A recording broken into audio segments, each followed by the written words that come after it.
Assalamualaikum warahmatullahi wabarakatuh. Kembali lagi di channel Marsha Subiakto.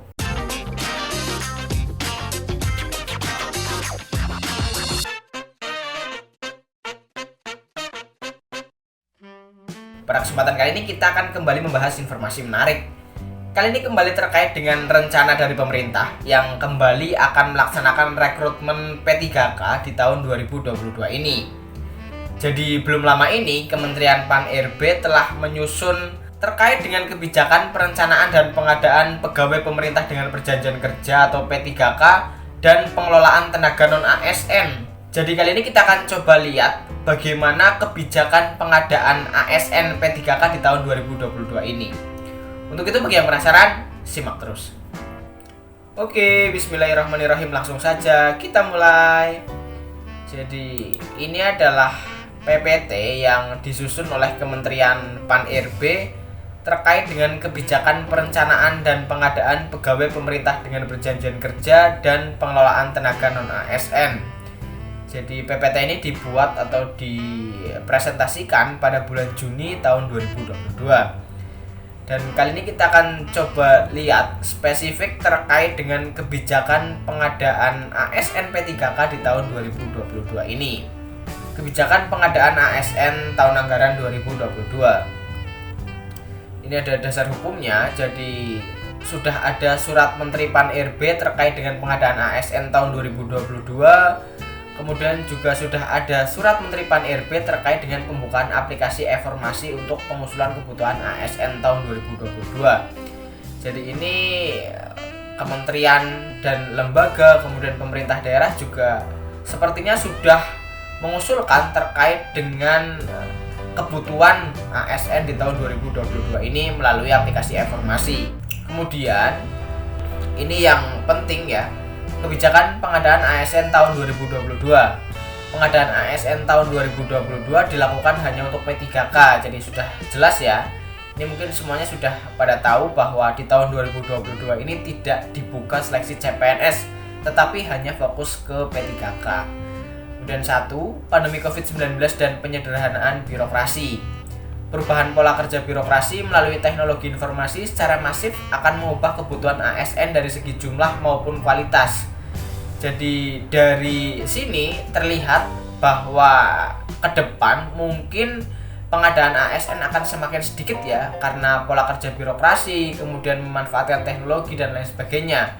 Sehingga tidak lagi dibutuhkan SDM yang terlalu banyak, tetapi dibutuhkan SDM dengan jumlah yang tidak terlalu banyak tetapi berkualitas. Kemudian dua, berfokus pada pelayanan dasar guru dan tenaga kesehatan.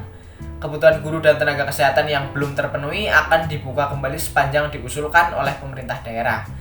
Jadi ini ya, fokus pengadaan ASN tahun 2022 kembali seperti di tahun 2021 dan sebelumnya, yaitu fokusnya pada pendidikan dan kesehatan ya. Jadi yang akan banyak direkrut tentunya adalah guru dan tenaga kesehatan. Kemudian nomor 3, keberpihakan kepada ex tenaga honorer K2.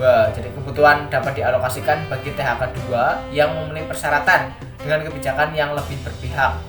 Jadi harapannya pemerintah dapat menyelesaikan tenaga honorer K2 yang belum terakomodir untuk menjadi ASN di tahun-tahun sebelumnya ya.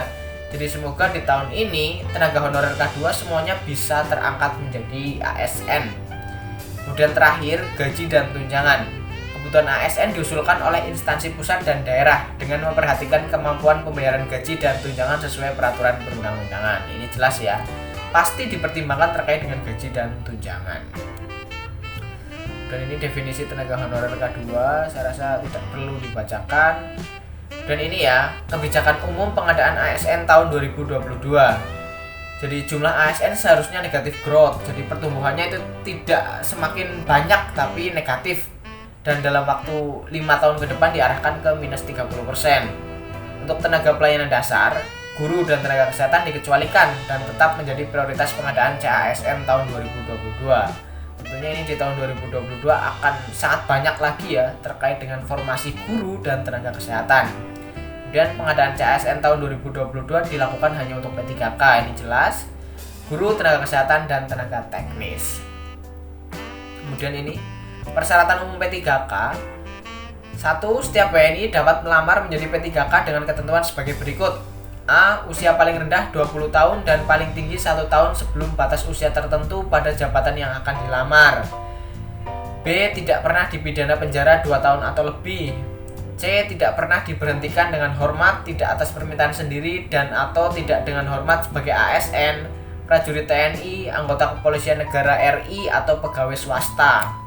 D. Tidak menjadi anggota atau pengurus parpol atau terlibat politik praktis. E. Memiliki kualifikasi pendidikan sesuai dengan persyaratan jabatan.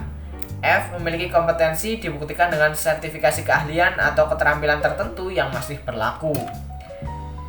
G. Harusnya sehat jasmani dan rohani sesuai dengan persyaratan jabatan yang dilamar. H. Persyaratan lain sesuai kebutuhan jabatan yang ditetapkan oleh P3K. I. Calon pelamar hanya dapat mendaftar pada satu instansi dan satu formasi jabatan. Jadi itulah syarat umum untuk bisa mendaftar sebagai P3K. Dan ketentuan umum P3K untuk penyandang disabilitas ya mungkin teman-teman bisa baca sendiri. Dan ini ada alur seleksinya dan ini materi soal yang nantinya akan diujikan ya. Sama seperti tahun sebelumnya, ada kompetensi teknis, kemudian ada kompetensi manajerial, kemudian ada kompetensi sosial kultural, dan ada juga terakhir wawancara. Jadi itulah kiranya kebijakan terkait dengan pengadaan ASN di tahun 2022 ini. Bagi yang punya tanggapan atau pertanyaan silahkan tinggalkan di kolom komentar. Terima kasih, mohon maaf bila ada kesalahan. Wassalamualaikum warahmatullahi wabarakatuh.